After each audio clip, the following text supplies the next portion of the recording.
James Gunn has returned to Twitter, as he very often does, and has had a few comments on some fans' tweets about the future of the Guardians of the Galaxy.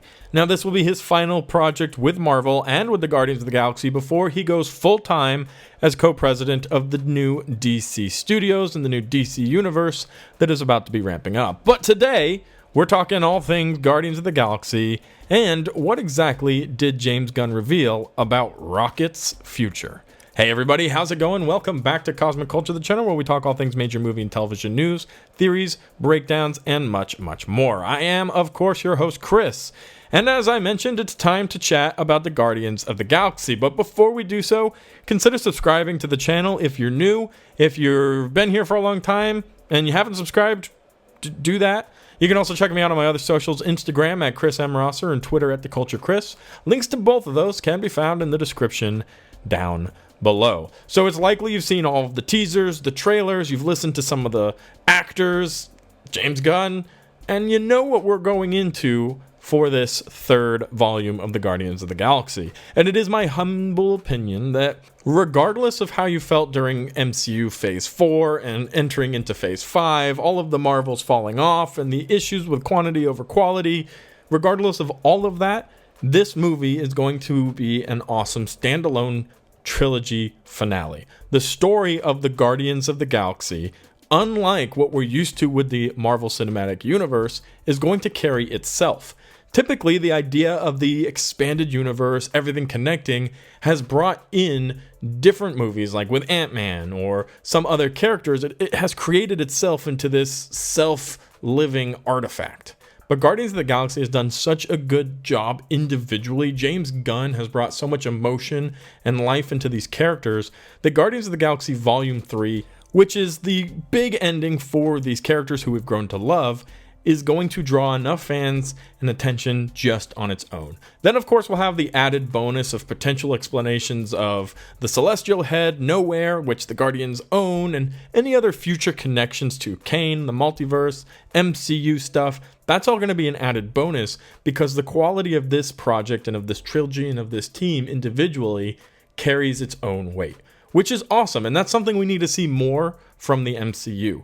The Guardians of the Galaxy originally, when they had their first comic runs, did not do very well. They were not household names, and back in 2014 when the Guardians of the Galaxy first came out, a lot of you did not even know who or what they were.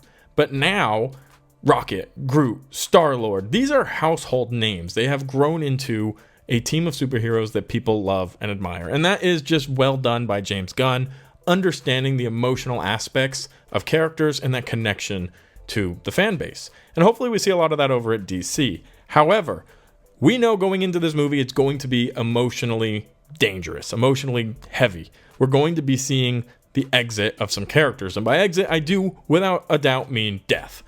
For example, Drax. I think we all are aware his time has come. Dave Bautista has been talking about this actually for years now. He's done with the character. He's done with, superheroes, and not even in a negative way, just in a he's reached the end of his time playing this role. And he's been very verbal about that. And he's been attempting to do new roles. Like we saw him in Knock at the Cabin Door, which if you've seen it, you can see he's taking on a different character. He's not goofy Drax, which is kind of what he's been up to this point in all of his movies, is that same Dave Bautista plays Dave Bautista roles. He was also in that murder mystery, of course Glass Onion, which he played a very similar kind of goofy, thin-minded Drax role, but he's trying to develop a character who has a deeper acting palette. And I'd like to see that, and I wish him the best. But we know Drax is probably seeing his way out, and that will probably be through death. Now, I'm going to come back to why I assume that's death in just a minute. And that's what we're going to be talking about with James Gunn's tweet. But to continue building here, we need to talk about Star-Lord potentially having an exit, Gamora potentially having an exit, Groot, who I don't think you can actually kill because they're hive minds and more Groots will just show up, but potentially another emotional scene with Groot. And then, of course, the big one, Rocket, who has, in an interesting way, become one of the most emotionally developed characters out of all of them. And from the first Guardians, his involvement in other Avengers movies, and then the second Guardians, we've all learned to really feel that emotional connection for Rocket. And James Gunn has come out in more interactions with fans and said For him, he's always seen Rocket's character as the main protagonist of the Guardians of the Galaxy, not actually Star-Lord like you would think. And this third movie is telling the end of his story, and it's going to be an emotional ride.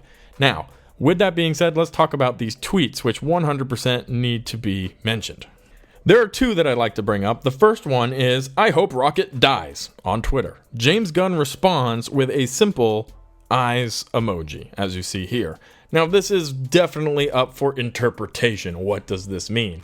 It doesn't mean anything, and it means everything. James Gunn is teasing us, and he knows what he's doing. He's very smart with the marketing. He knows what he's typing before he hits send. He's not off the cuff. He's not drunk at home. He's sending these eyes because he knows A, we're going to be talking about it, and B, to build suspense. Rocket's death is the biggest question mark in the Guardians of the Galaxy Volume 3, and as we already talked about in this video, the biggest emotional hitter. But that's not all. We did get a little bit more. Somebody else said, "About to piss me off when Rocket dies, if he does. They don't need to die. Send him off-world for a bit. Simple." James Gunn's response is, "No one said he was going to die, but that's not how stories work." So let me tie this back into the Drax thing that I said we'd come back to it. Drax is probably going to die. Why? Because that's how stories work. We all assume it when Dave Bautista says, "Well, I'm done being Drax. I've completed that story. I've finished that character in my mind." The first assumption is, well, Drax is going to die.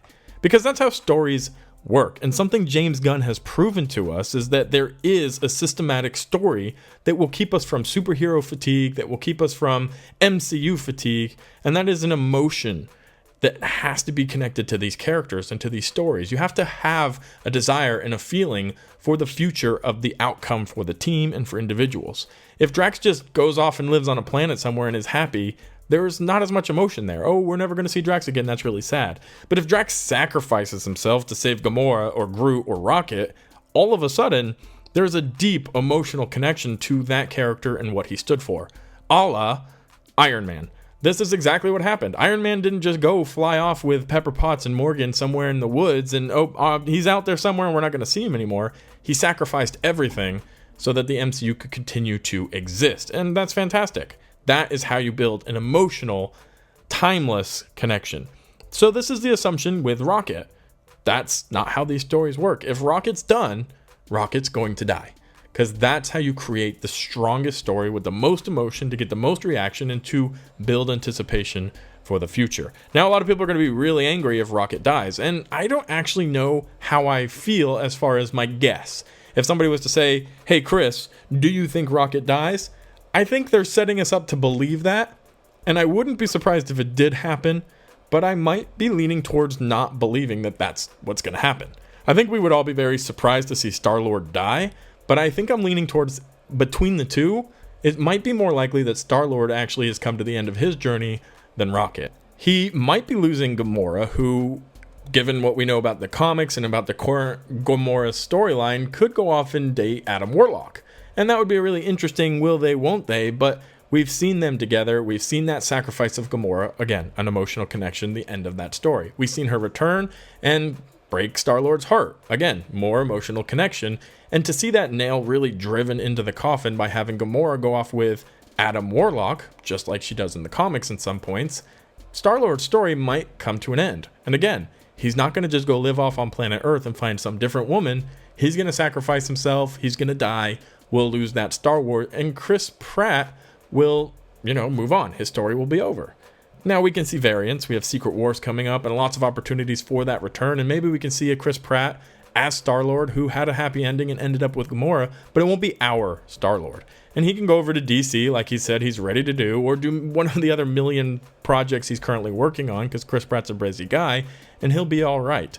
Rocket can resume as the leader of the Guardians of the Galaxy, and we can hear more about Rocket's story, especially since James Gunn sees him as the main protagonist of the Guardians of the Galaxy.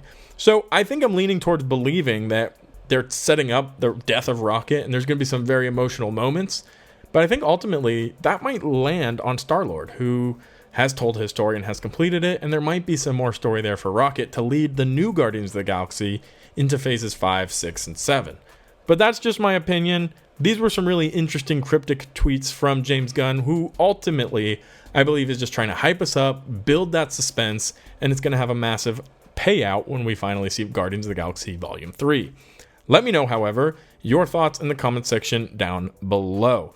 Thank you guys so much for watching to the very end of the video. This was a fun video because we get to work on it. We get to have fan theories. So let me know what you think is going to happen in the comment section down below. I love to hear what you guys all have to say. Also, if you haven't, consider subscribing and turning on that notification bell. And I'll be sure to catch all of you guys in the next one right here on Cosmic Culture.